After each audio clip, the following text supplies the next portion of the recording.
All right. Bum bum bum bum bum bum bum bum bum. Mission Impossible.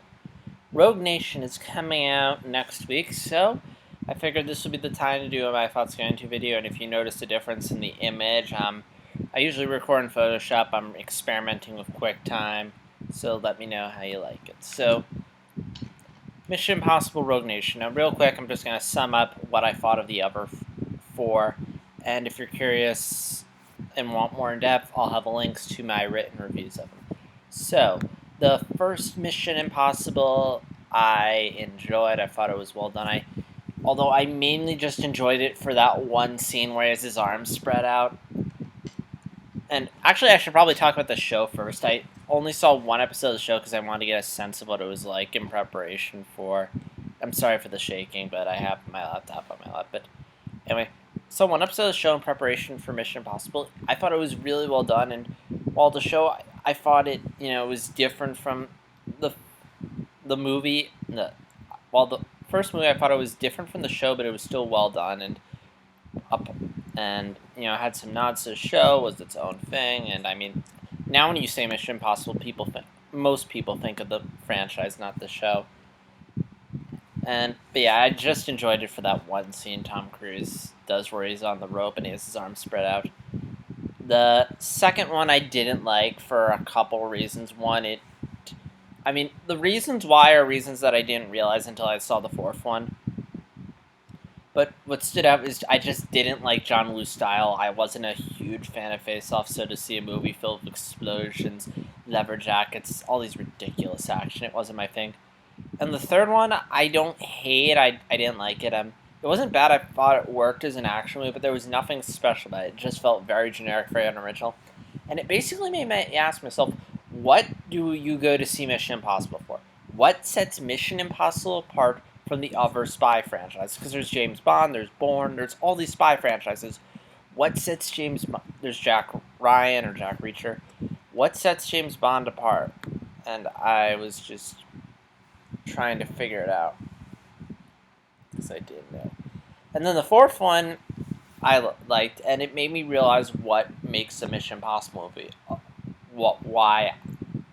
Not why I like it, but what sets this franchise apart. It's the team, focus on a team. It's the focus on these heists, and the film smartly focused on. They made the set pieces, all these very smart, elaborate heists with well-developed team members. It wasn't just a Tom Cruise movie, and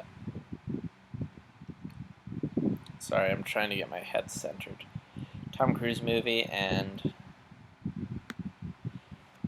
the heists were really well done. There was a great emphasis on practical effects, and Brad Bird just nailed it. I'm still trying to figure out how he screwed up Tomorrowland because I keep hearing it's not that good. But it's like after this, it's like, ugh.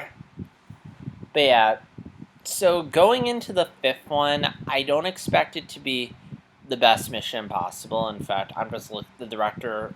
I've looked at the new director. He hasn't done anything that special. I mean, he's done Jack Reacher with Tom Cruise, but nothing that.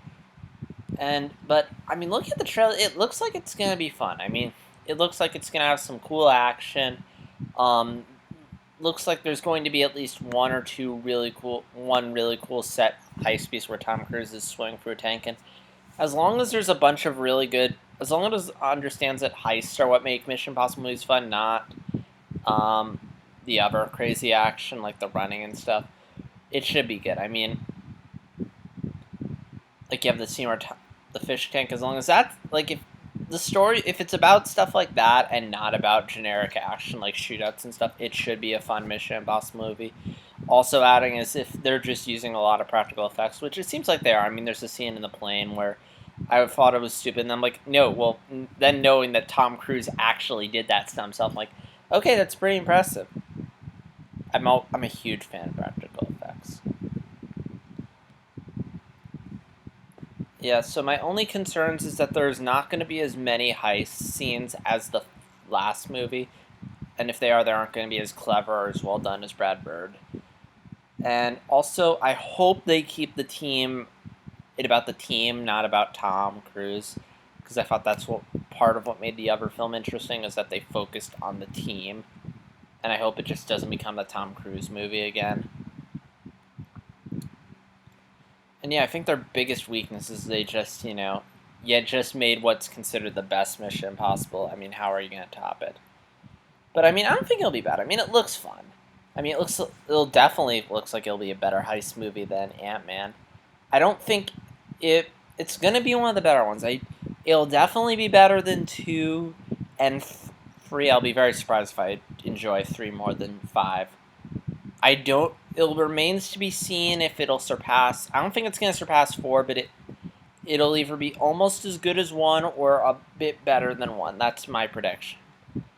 And money-wise, I think it'll do fine. It's a franchise a lot of people love, just instant money. Oh yeah, I forgot my other big concern. The fact that they moved the release date 6 months earlier. Because it was originally going to come out in December, but The Force Awakens is coming out, so like, oh, we better move it.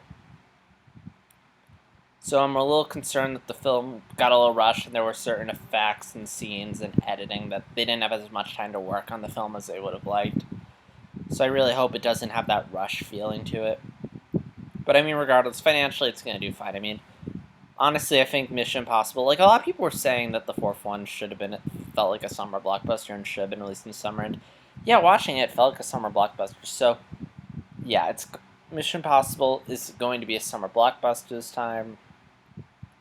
And again, it's a franchise a lot of people like, and it makes a lot of money, so I'm sure it'll be fine financially.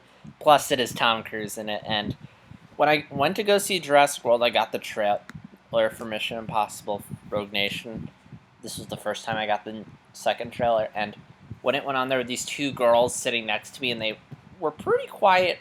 Actually, no, I forget. But when the Mission Impossible 5 trailer came on, they just started talking, getting really excited, so I'm like, okay, clearly Tom Cruise has some appeal.